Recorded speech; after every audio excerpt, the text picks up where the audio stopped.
നമസ്കാരം. പള്ളിപ്പുറം ടോക്സിലേക്ക് സ്വാഗതം. നാടെങ്ങും കസ്റ്റഡി മർദ്ദനത്തിന്റെ വാർത്തകളാണ്. മാധ്യമങ്ങളിലൂടെ സദാ കേരളം കേട്ടുകൊണ്ടിരിക്കുകയാണ് അത്തരം വാർത്തകൾ. കോൺഗ്രസിന്റെയും പ്രതിപക്ഷ കക്ഷികളുടെയും ഒക്കെ പ്രതിഷേധം ഇരമ്പും. ഈ വാർത്തകൾ കേൾക്കുമ്പോഴാണ് ചിലതെല്ലാം ഓർത്തു പോകുന്നത്. കേരളം ഒന്നും മറന്നിട്ടില്ല. കോൺഗ്രസുകാർ ആഭ്യന്തര വകുപ്പ് കൈയാളിയ നാളുകളിലെ നല്ല നല്ല ഓർമ്മകൾ. പിണറായി വിജയൻ ആഭ്യന്തര വകുപ്പ് കൈകാര്യം ചെയ്യുന്ന കാലത്തെ പോലെയുള്ള പോലീസല്ല. അവർ ആരെയും ഇടിക്കാറില്ലെന്നവർ. പഞ്ചപാണ്ഡവൻ, ഗരുഡൻ പറവ, തലമുട്ട്, ഉരുട്ടൽ, ഇതൊക്കെയായിരുന്നു ആ കാലഘട്ടങ്ങളിലെ പോലീസുകാരുടെ വിനോദങ്ങളെന്നാണ് നമ്മൾ കേട്ടിട്ടുള്ളത്. മകൻ മരിച്ചുവെങ്കിൽ അവന്റെ ശരീരം എവിടെ? ഒരു എല്ലിൻ കഷണമെങ്കിലും മകന്റേതെന്ന് പറഞ്ഞ് ലഭിക്കാൻ വേണ്ടി അധികാര കേന്ദ്രങ്ങളുടെയും മന്ത്രിമന്ദിരങ്ങളുടെയും നീതിപീഠങ്ങളുടെയും തിണ്ണ നിരങ്ങി നടന്ന ഒരു പാവപ്പെട്ട അച്ഛനെ ഓർമ്മയില്ലേ? Professor TV ഈച്ചരവാര്യർ. രാജനെ ഉരുട്ടിക്കൊന്നിട്ട്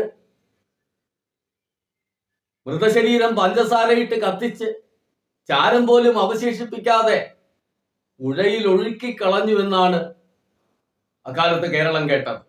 കേരള മനസാക്ഷിയുടെ നേരെയുള്ള ചോദ്യചിഹ്നമായി ഒരു ജീവിതകാലം അലഞ്ഞു നടന്ന ഈച്ചരവാര്യരും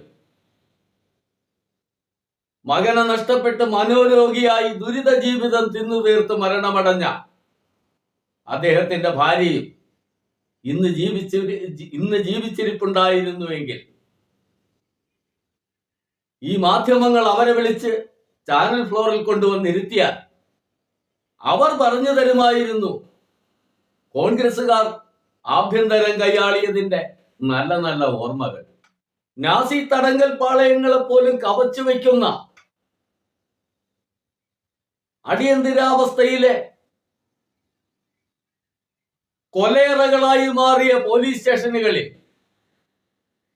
പിടഞ്ഞു തീർന്ന വർക്കല വിജയന്റെയും കണ്ണന്റെയും മുഹമ്മദ് മുസ്തഫയുടെയും ഒക്കെ ബന്ധുക്കളെങ്കിലും ജീവിച്ചിരിപ്പുണ്ടെങ്കിൽ അവരെ കൊണ്ടുവന്ന് ചാനൽ ഫ്ലോറിൽ ഇരുത്തിയാൽ അവർ പറഞ്ഞു തരുമായിരുന്നു കോൺഗ്രസിന്റെ ആഭ്യന്തരം കൈയാളിയ നാളുകളിലെ ഓർമ്മകൾ.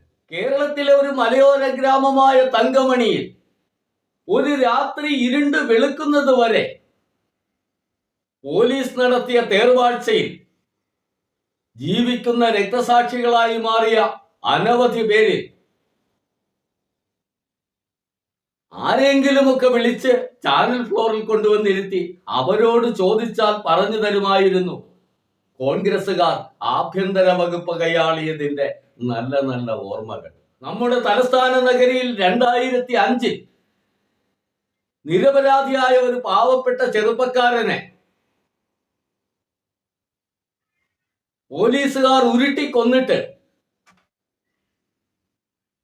ഇന്നും നിർത്താത്ത നിയമയുദ്ധവുമായി ഏറ്റവും ഒടുവിൽ സുപ്രീം കോടതിയിലേക്ക് നീങ്ങിക്കൊണ്ടിരിക്കുന്ന ഒരു അമ്മ അവിടെ ജീവിച്ചിരിപ്പുണ്ട്. അവരെ വിളിച്ചു കൊണ്ടുവന്ന് ചാനൽ ഫ്ലോറിൽ ഇരുത്തി അവരോട് ചോദിച്ചാൽ പറഞ്ഞു തരും കോൺഗ്രസിന്റെ ആഭ്യന്തരൻ കഥകൾ.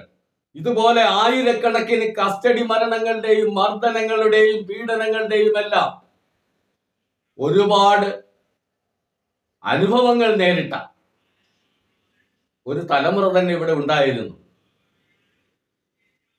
അവരെയൊക്കെയാണ് യഥാർത്ഥത്തിൽ ചാനൽ ഫ്ലോറിൽ വിളിച്ചു വരുത്തിയിട്ട് ആഭ്യന്തര വകുപ്പിനെ കുറിച്ചുള്ള കഥകൾ ജനങ്ങൾക്ക് എത്തിച്ചു കൊടുക്കേണ്ടത്. ഇന്ന് നമ്മുടെ ഭരണകൂടത്തിൽ മന്ത്രിയായിരിക്കുന്ന P. രാജീവ് അടക്കമുള്ള എത്രയെത്ര യുവാക്കളായിരുന്നു ആ കാലഘട്ടങ്ങളിൽ ഈ പറഞ്ഞ കോൺഗ്രസിന്റെ ആഭ്യന്തരൻ കാലങ്ങളിൽ മൃഗീയമായ പീഡനം അനുഭവിച്ചത്. എത്ര മലയാളി യൗവനങ്ങളുടെ ജീവിതങ്ങളാണ് കോൺഗ്രസ് ആഭ്യന്തരം കൈയാളിയ കാലത്ത് ഊതിക്കെടുത്തപ്പെട്ടത്. ജനാധിപത്യത്തിന്റെ കാവലാളുകളാകേണ്ട ആൾക്കാർ അവർ ജനാധിപത്യത്തിന്റെ ആരാച്ചാരായി മാറിയ നാളുകളായിരുന്നു അതെല്ലാം. ഇതൊന്നും കേരളം മറന്നിട്ടില്ല. ഇവിടുത്തെ ചില മാധ്യമങ്ങൾ വിചാരിക്കുന്നത് പോലെ പുതിയ പിള്ളേരെ പറ്റിക്കാം.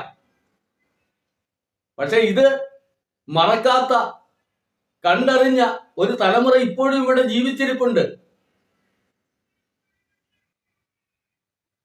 അങ്ങ് തിമിർത്താടിയ അവർ സിംഹാസനങ്ങളിൽ നിന്ന്,